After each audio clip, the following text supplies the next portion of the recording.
Hello mga kakosa. Meron akong nabili na pampatamis. Matamis. Nabili ko sa Ilocos. Sabi po nila ito daw ay molasses, pero hindi ako kumbinsido. Kasi ang molasses, liquid yun, kulay itim. Ito powder o yung may buo-buo pa. So para sa akin ito ay muscovado. Yan mga kakosa. Ito daw po ay 3 days na niluluto nila doon sa Ilocos bago maging ganito. So napakahirap palang lutuin na ito.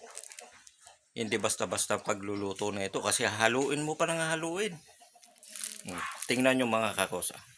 Mga kakosa, nagtataka ako rito.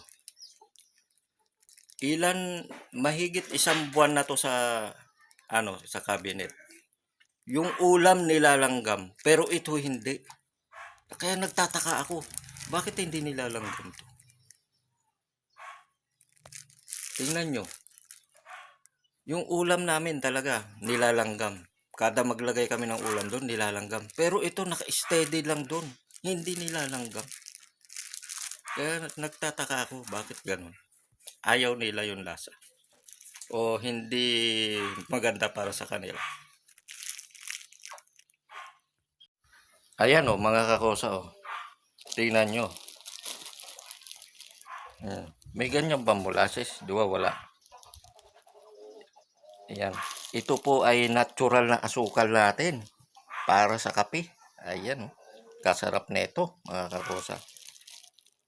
Nakatikim na po ba kayo na ito? Ayan mga kakosa, nakatikim na po ba kayo na ito? Ayan Yan. At napakasarap na ito mga kakosa. Masustansya pa. So, mas magandang gawin natin itong pampatamis kaysa sa refined na sugar. Ayan sarap. Nandito pa yung mga minerals ng tubo. Ayan. Tikman natin mga kakosa. Napakasarap na ito. Ito mga kakosa sarap na ito mga kakosa. Ang lasa niya ay lasang panutsa. Lasang tira-tira.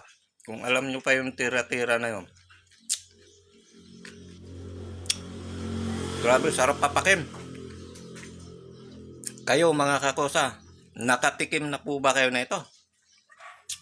Ito. Ano po lasa? Nasarapan po ba kayo? Paki-comment lang po mga kakosa.